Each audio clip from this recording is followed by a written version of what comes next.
Selamat datang di acara Unduja News. Pada kesempatan ini saya akan menjelaskan 3 persoalan terkait dengan literasi. Yang pertama adalah tujuan literasi. Di dalam JWELS dikatakan bahwa ada 4 tujuan literasi, yang itu merupakan fase-fase agar mahasiswa mempunyai kemampuan dalam bidang penulisan dengan berbagai jenis penulisan. Tetapi sesungguhnya tujuan akhir dari sebuah literasi adalah apa yang disebut WELS itu dengan sistemik, di mana orang yang terlibat di dalamnya bisa melakukan perubahan pada dirinya dan orang lain. Jadi kemampuan tulis, membaca itu hanya media agar orang bisa melakukan perubahan perilaku, kemudian ucapan, tindakan.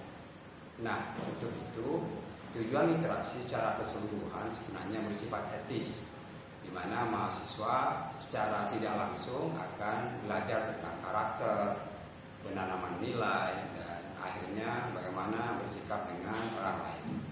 Kemudian yang kedua, terkait dengan kegiatan literasi di perpustakaan pada beberapa kesempatan yang lalu, itu memang saya sengaja berkaca pada pengalaman sebelumnya, di mana kelas literasi yang panjang itu bukan jaminan mahasiswa bisa memenuhi apa yang diharapkan sejak awal.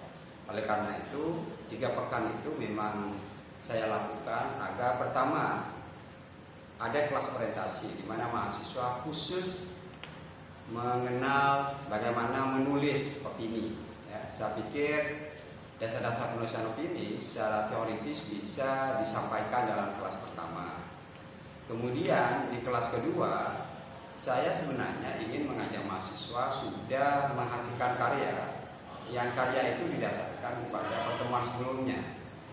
Nah, soal kemudian mereka mendapatkan sumber dari tempat yang lain, bagaimana menulis opini yang baik, tentu dengan saya membutuhkan kata kritis, itu hanya salah satu cara untuk memantik agar mahasiswa mempunyai sudut pandang bagaimana menulis opini yang baik. Sebab pendekatan kritis itu sebenarnya ingin melihat persoalan teks itu dari satu pendekatan.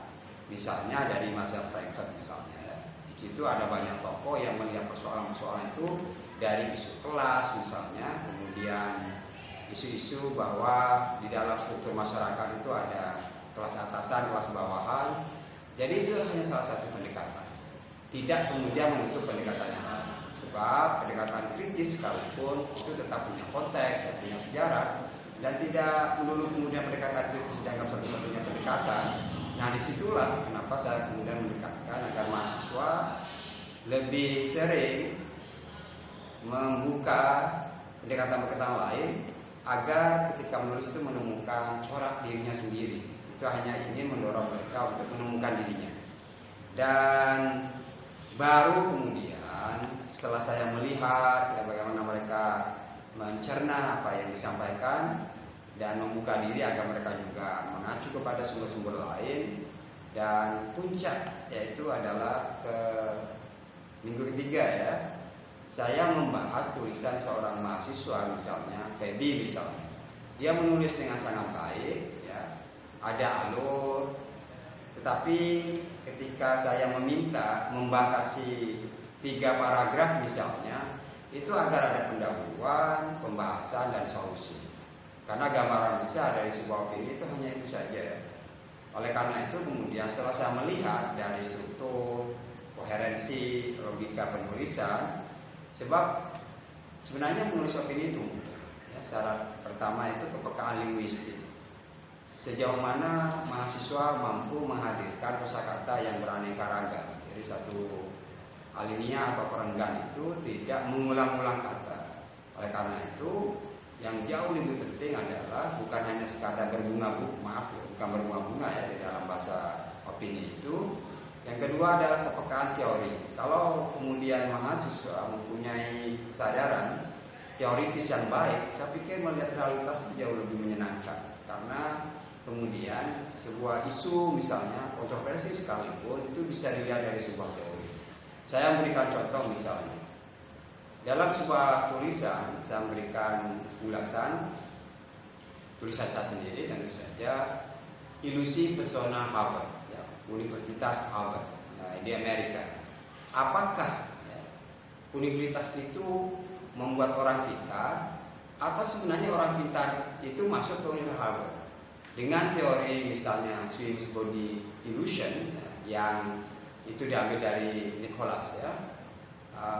Itu menunjukkan bahwa memang orang itu pintar yang kemudian masuk ke Harvard, dan Harvard itu mampu mengondisikan agar orang pintar itu berkarya, mempunyai tempat yang nyaman, berani menyatakan pikiran. Maka Harvard kemudian menjadi surga dari orang pintar karena keadaan, lingkungan, kemudian persekitaran itu betul-betul dikondisikan untuk kemajuan pengetahuan. Ya, itu penting. Nah, yang terakhir adalah perubahan seperti apa yang diinginkan dari proses terasi. Sebenarnya saya sudah menyampaikan kepada para mahasiswa di pertemuan terakhir bahwa meskipun saya memantau 3 pertemuan, hubungan saya dengan mahasiswa yang ikut kelas itu tidak berhenti di situ. Oleh karena itu saya minta untuk membuat grup Telegram agar mahasiswa yang menulis bisa mengirimkan ke saya contoh tulisannya sehingga saya bisa memberikan komentar. Bahkan kalau perlu grup itu menjadi ruang bagi yang lain untuk juga menyampaikan pikiran, kemudian sanggahan, dan akhirnya yang ingin kami ciptakan adalah perubahan di mana mahasiswa menjadikan perbedaan itu adalah keniscayaan. Jadi mereka siap berbeda tapi kemudian dengan hujah. Jadi berbeda bukan asal berbeda tapi dengan alasan-alasan. Nah, tentu saja kalau ini muncul di dalam tradisi dunia akademik mahasiswa, maka mahasiswa itu tidak lagi kemudian menganggap mereka adalah orang yang hanya ingin mendengar tapi tidak ingin bicara, mereka hanya ingin membaca tapi tidak menulis. Mereka harus melakukan keduanya, berbicara dan menulis. Tanpa ini maka kemudian dunia akademik ini, ya, suasana akademik ini tidak hidup. Dan lagi-lagi itu kematian bagi sebuah universitas sebenarnya kalau orang-orang yang ada di situ itu tidak bicara, tidak menulis. Tentu dosen itu jelas mempunyai wilayahnya sendiri ya dalam hal berkarya. Misalnya di jurnal Scopus, kemudian ya mungkin menulis juga di opini, menulis buku aja dan yang lain.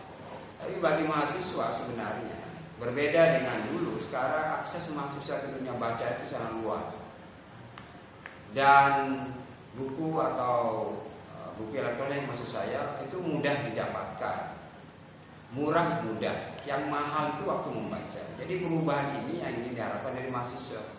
Mereka bisa menggunakan waktunya sebaik mungkin sebab mahasiswa sekarang sudah bisa mengurangi kegiatan-kegiatan rutin seperti mencuci dengan laundry misalnya, makan dengan kos. Itu kan mendorong mereka untuk memikirkan ulang apakah waktu luangnya itu betul-betul dimanfaatkan untuk hal yang jauh lebih bermanfaat tanpa mengabaikan bahwa mahasiswa itu juga punya waktu bermain, kemudian meluangkan untuk memenuhi hobi misalnya.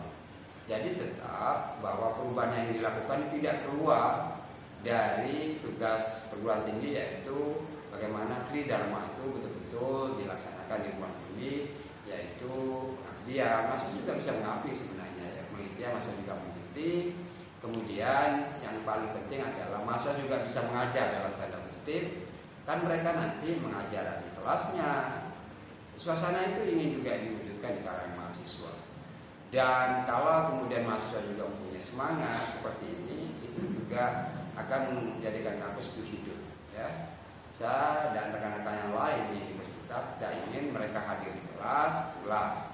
Oleh karena itu kenapa saya mengadakan kelas yang didasarkan kepada pilihan bukan kewajiban. Kalau Anda masuk kelas karena SKS itu kan kewajiban.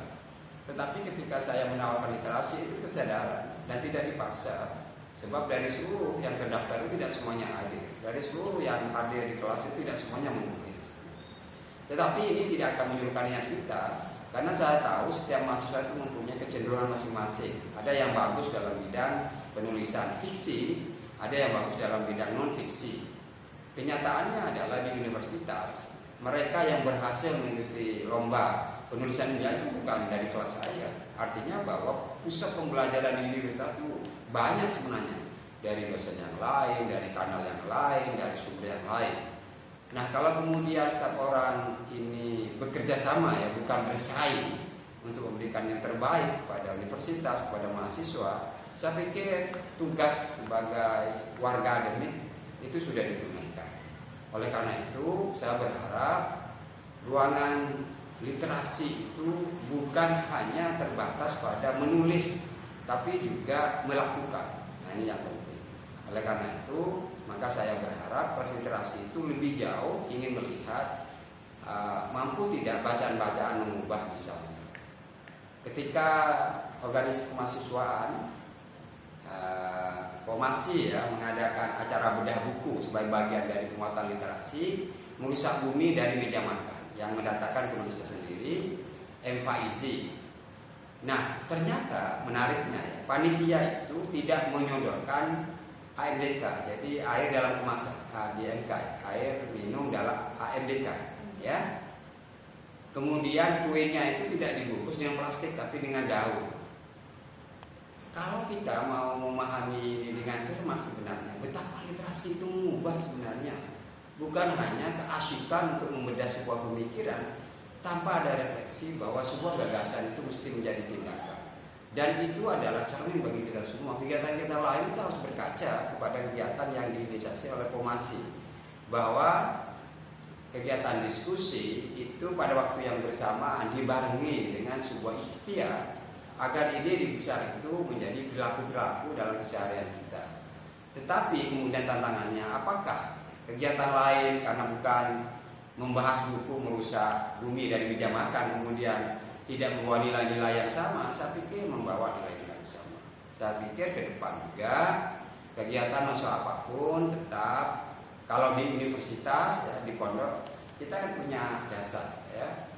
Dasar itu saya pikir sangat maju, visioner, yaitu trilogi dan pajak kesadaran. Nah, dari 5 pajak kesadaran itu ya, kata kuncinya kan al-wahyi, jadi bukan kewajiban, tapi kesadaran. Coba kalau kewajiban ada konotasi orang melakukannya agar segera bisa membatalkan saja. Tapi kalau kesadaran itu berangkat dari pengetahuan, dari penghayatan, kemudian menjadi perilaku yang itu sebenarnya cermin dari akhlak. Artinya bahwa kita melakukan satu tanpa dipikir saya melakukan ini atau tidak ya. Karena sudah perilaku itu menjadi kebiasaan, maka dia akan menjadi nilai etis keseharian dari mahasiswa dan warga universitas secara keseluruhan. Jadi menurut saya sebelum saya mengakhiri paparan singkat terkait dengan betapa pentingnya literasi, maka sebenarnya tugas literasi itu tidak hanya menjadi tanggung jawab 1-2 orang individu, sebab literasi dalam bidang lain itu juga disentuh. Literasi bidang ekonomi, literasi bidang politik, literasi dalam bidang agama, itu juga menjadi bagian dan kewajiban kita sebagai warga akademik.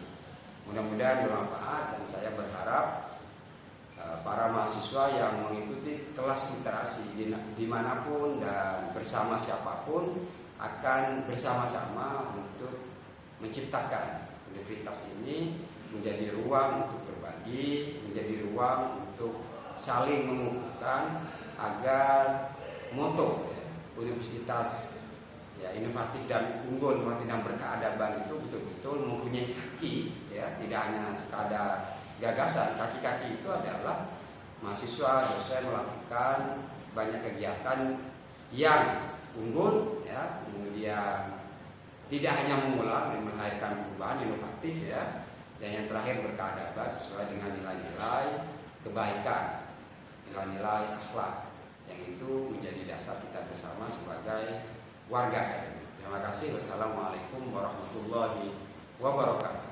Waalaikumsalam.